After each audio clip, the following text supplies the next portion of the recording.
Hello, my name is Lizzie, and this is Lizzie's Literary Life, and today we are doing my March Tipsy Wrap Up.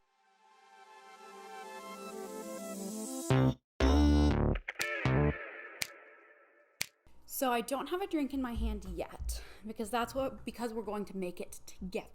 And I got, let me grab it, this fun little Cosmopolitan on the rocks in a bottle. I like it because it's pink, but this wasn't just fun enough on its own.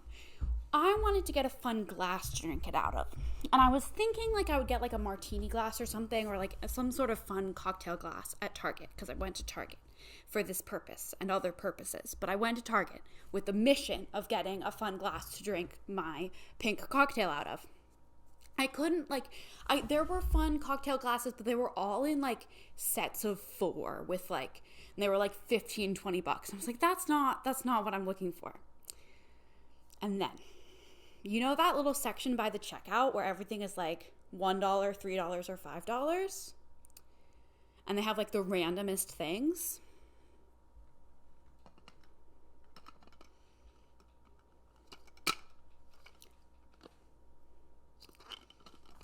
There's nothing in there yet. That was a fake drink. This is perfect. It's perfect. So this is what we're drinking out of today. We're going to make our little Cosmo on the rocks. And I'm going to do it in the style of, I don't know her name, but if you know, you know. Maybe no one's going to know and I'll just look weird, but if you know, you know. Coconut, ice, coffee,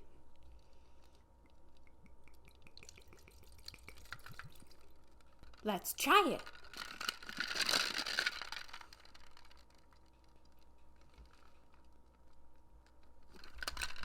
Perfect. That was so good. I did so good. Okay. I'm going to drink this. I honestly have no idea how much I poured because I was doing the coffee thing. If you don't know what I'm talking about, I'll link her Instagram below. I'm going to drink this, see how tipsy I get, and then come back and talk about some books. I think the ice shaking might be a little annoying, so I'm going to try to keep it to a minimum. This is strong. Okay, I'm going to put my drink down while I run through the stats because this is serious business. I read 14 books in March, which is my best reading month this year so far. It was 4,687 pages for an average of 334 pages per book. My average audiobook hours was 8.64. My average rating was a 3.9, which is quite good. I had a lot of 5 stars this month, actually. We'll see. You will see. We will all see in a moment. It took me an average of 5.7 days to finish each book. I read an average of 151 pages per day, which is solid, especially in a busy month. I read for 46.4 hours total. So that's cool. That's almost 2 full days of serious reading time. My average time spent per book was 3.31 hours. My average pages per hour was 105. I had 9 books on my TBR, and I finished reading 6 of them. I DNF'd 1. We'll get to it, if I remember. I always forget to include DNFs. I don't have a lot of DNFs, but there are always stuff, if it's not on my spreadsheet right here, I forget to include it in the wrap-up. That's okay. Here is my genre breakdown. It is very eclectic. We've got a large mystery thriller, pie slice, a slightly fantasy slice, and then historical fiction and romance come up next, followed by contemporary, sci-fi, and memoir. Lots of genres this month. Age group-wise, mostly adult books as always, some middle grade, 1 young adult. Mostly ebooks, which is pretty much my standard for this year so far. but more physical than like none, which I kind of had like no physical last year. It was really small. So more physical than none, and audio 20%-ish. Here is my rating chart. I actually had I gave the most 5 stars of any rating that I gave, which is really great, which is awesome. Lots of good books this month. Otherwise, I had down to a 2.5, but nothing lower than that. So we're doing pretty well. First, I read Unlocked by Shannon Messenger. This is book 8.5 in the Keeper of the Lost City series. And it's like a regular size book, like regular for the Keeper series, which is like 700-800 pages. But most of it is like bonus content. It's like extra maps and like character descriptions and art and like files and like a recap of the whole series so far and like all kinds of bonus content that I did not end up reading. I just read the novella that's at the end of it, that's about 200 pages, that actually is like essential to the story, like plot development occurs. I gave this 3.5 stars, so it was standard for the series. I honestly can't remember what happened in this one specifically. I just remember being really irritated when I was like, because I saw that somewhere that you had to read this book 8.5 to go on to book 9, and I started reading the bonus content, like the recap stuff, and it was so boring. I was like, I know. And I was like, do I really have to read this? Is there going to be a nugget of plot buried within this boringness? And then I realized I could skip to the novella at the end and skip all the bonus content, and it would have been just fine. Next, I read I'm Glad My Mom Died by Jeanette McCurdy. This was 5 stars. This is our first 5-star book of the month. What are the others? No spoilers. I loved it. I'm not going to say I loved it.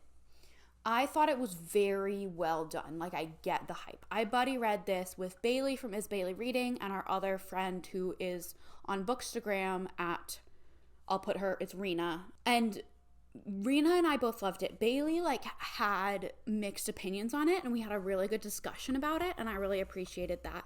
This book hit me hard. Like, there were scenes that I was like, oof, gotta talk about this in therapy. But it was just so well done. I think sometimes memoirs, this is a memoir about the star of iCarly. I feel like everyone knows about it. Not star of iCarly, like side character on iCarly, star of Sam and Cat. You know her, Jeanette McCurdy. There's a lot going on. Trigger warnings, look it up if you're going to read it. I would not recommend this book widely. For all that, everyone's loving it right now, I would not recommend it to everyone.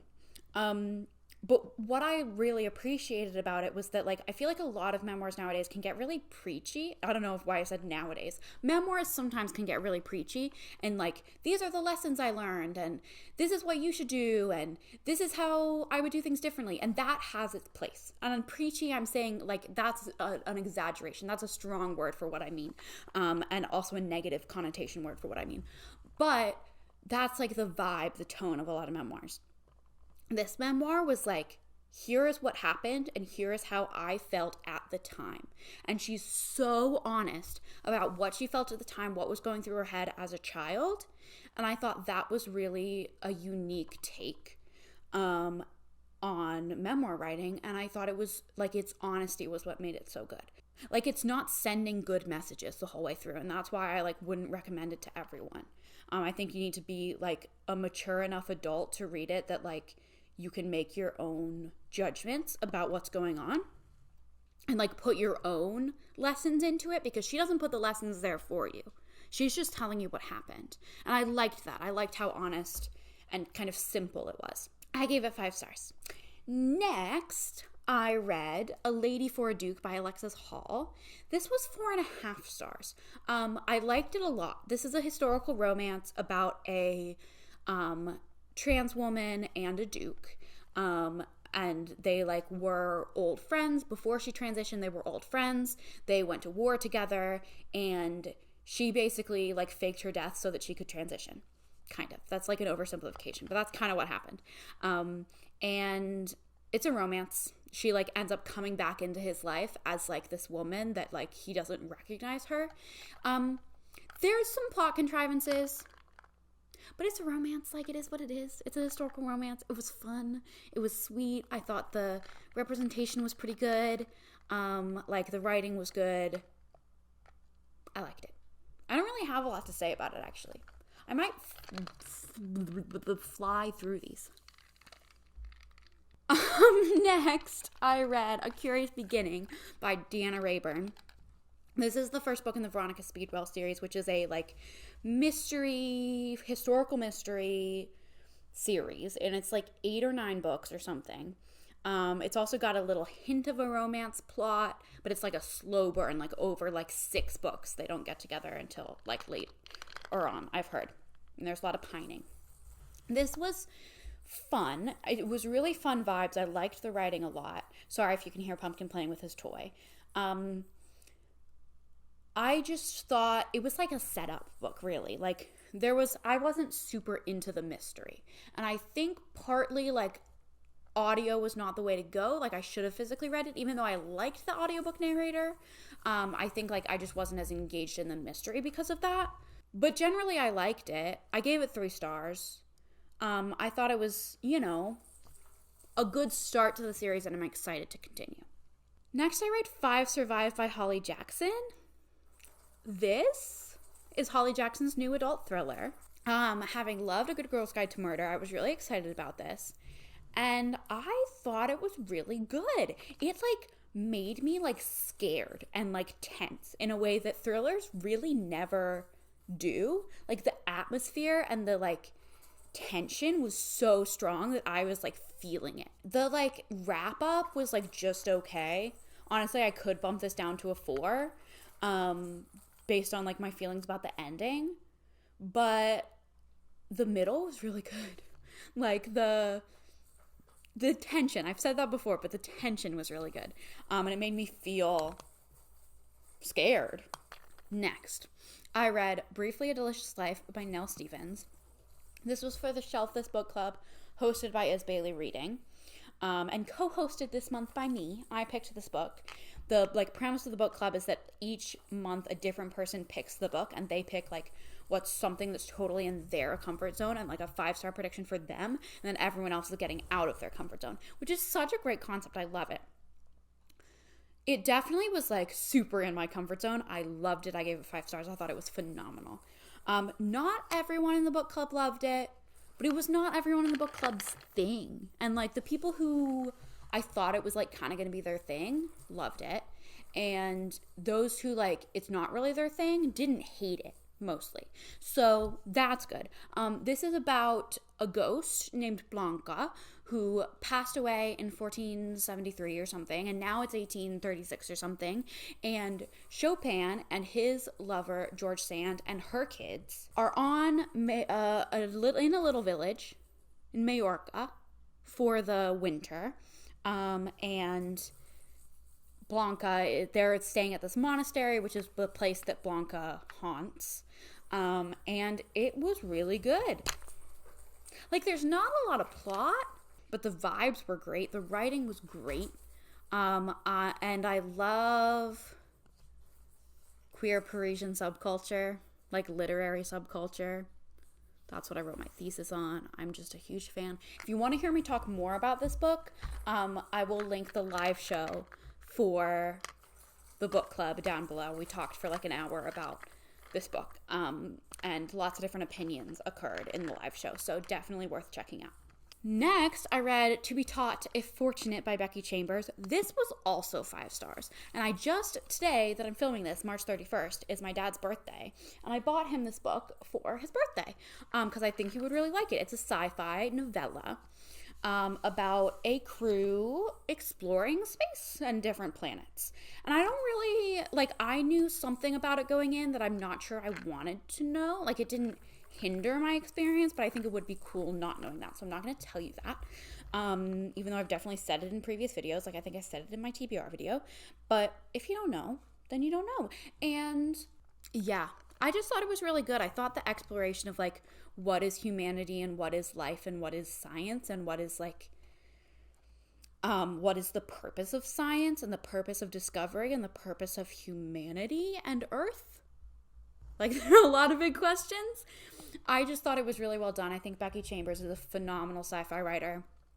And I definitely recommend it, even if you're like not a sci-fi girly. Like, if you're new to sci-fi and like kind of want to get into it, it's only 150 pages, so it's short and it's accessible. Like, there's science in it, but it's accessible. And like there's a lot to get out of it, even if you're not a science person. I'm not a science person. I do like sci-fi, but I'm not like a science person. So, yeah, definitely recommend that one. Then I read Apples Never Fall by Leanne Moriarty, which is a thriller, a long thriller. That was my main issue with it. I gave this 3 stars. I liked it at first. I really liked it at first, actually. I thought it was funny the way it was written and the mystery was intriguing. I just think it dragged on too long. Also, it was about tennis.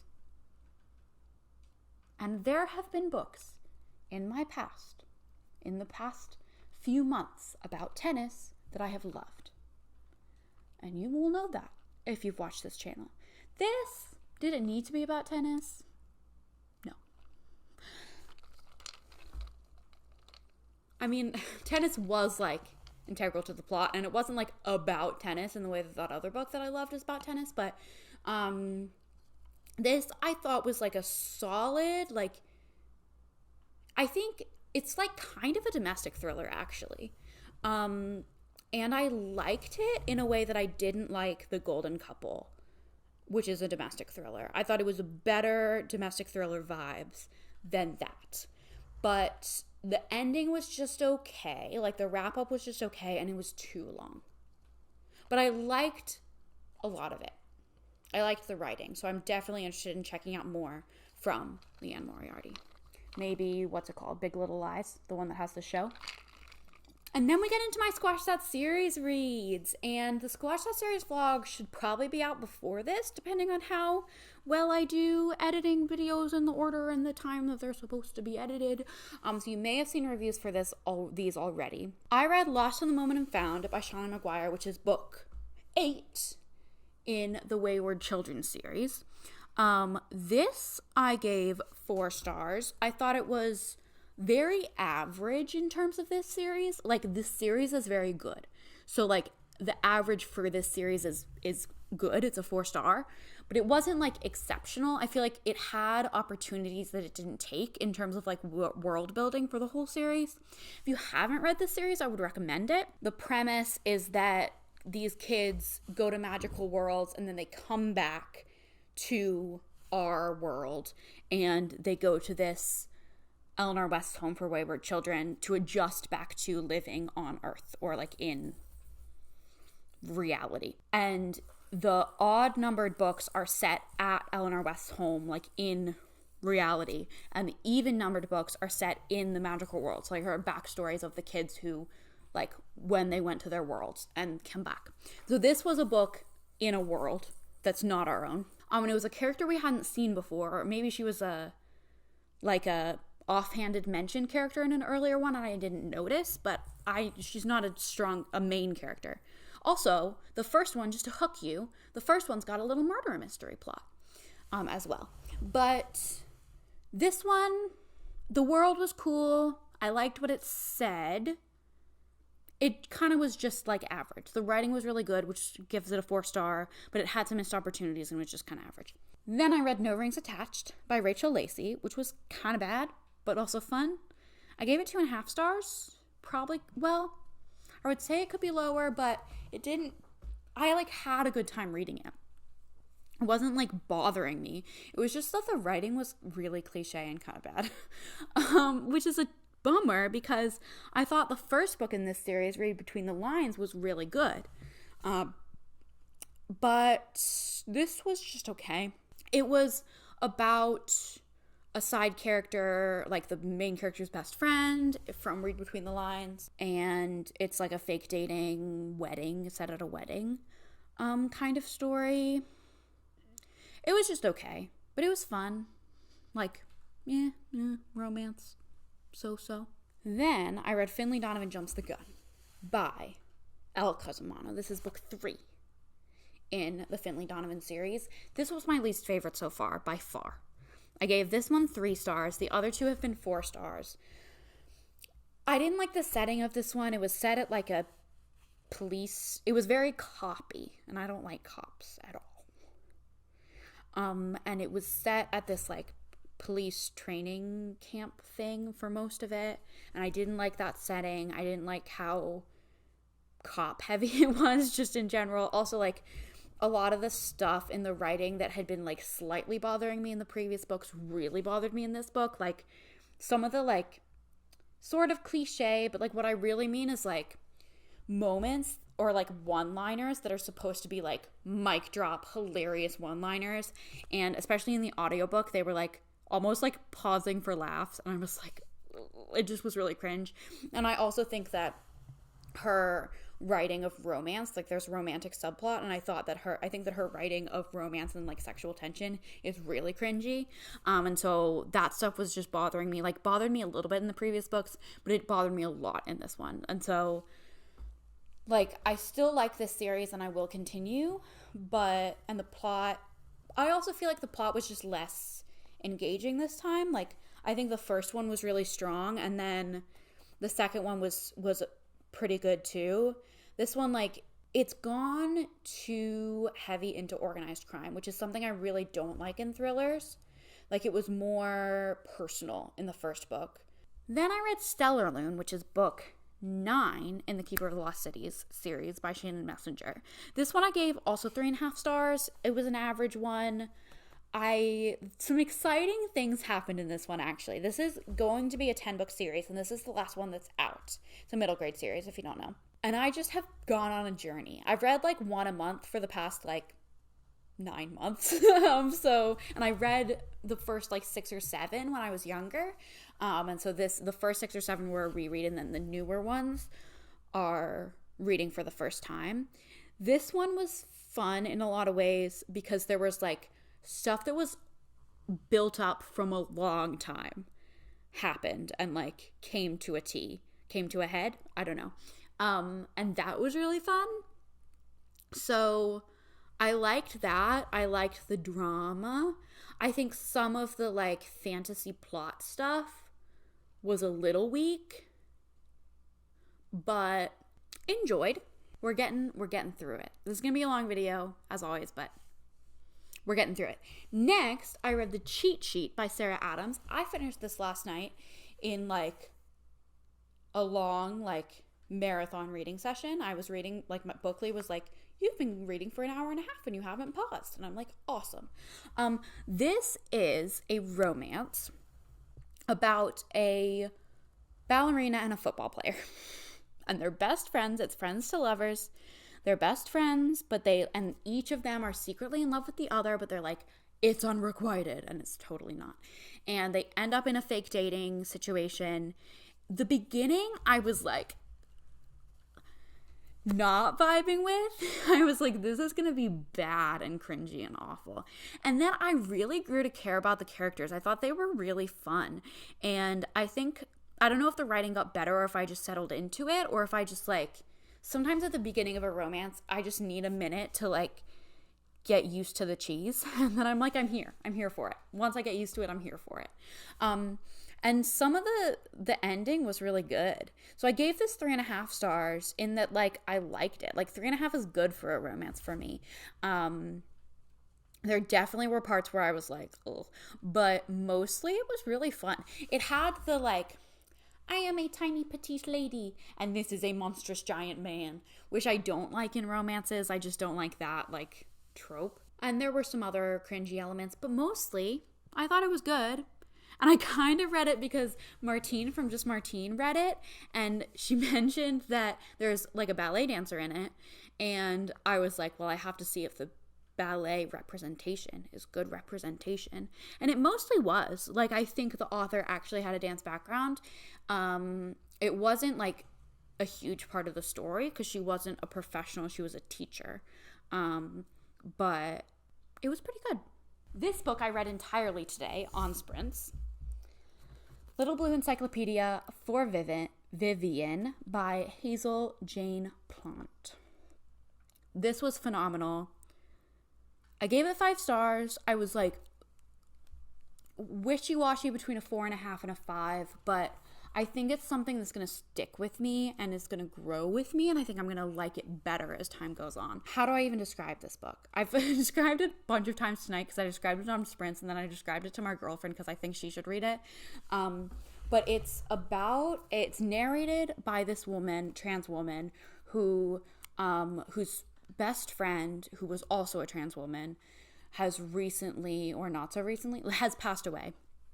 And so it's about that grieving process, but it's told through, like, Vivian, who is the friend who died, was really into this TV show, fictional TV show, that's like really weird and wacky and like has a cult following in this book. And the book is written as an encyclopedia of the characters of this TV show. Like, here are the list of characters who start with A, and it goes through the alphabet. But it's interspersed with memories of Vivian. And it all feels very real. Like, I was like, this feels like a real show, but it's not. None of it is real. But it was very believable. It, like, was really immersive. And I thought it just was really good. I thought it was really strong. It's weird. I definitely would not recommend it to everyone. Like, I would be careful who I'd recommend it to, because I think a lot of people would be like, this is really weird. But huge shout out to my friend who recommended it to me. Because otherwise I would never have picked it up, because it has like less than 1,000 ratings on Goodreads. Like, I never would have heard of it if it wasn't for her. But definitely recommend. Definitely recommend if you listening to me talk about it sounded interesting, because the format is definitely weird and not for everyone. But it was a lot. It was a lot, and it was really good. And it's short. It took me about 2 hours. I read it all today. And that was the last book I read this month. Time for bed. Okay. I am going to just leave it there. That's all the books I read this month. You know how this works. You like, you comment, you subscribe. You look out for videos coming soon, because I have so many fun videos that are filmed and not edited. So they're coming. They're coming this month. And April is my birthday month, so there's that too. I have so much to read in April, so hopefully my April wrap-up will be hefty next month. And let me know if you've read any of these books, or if you're interested in them, or chat to me about any of them. And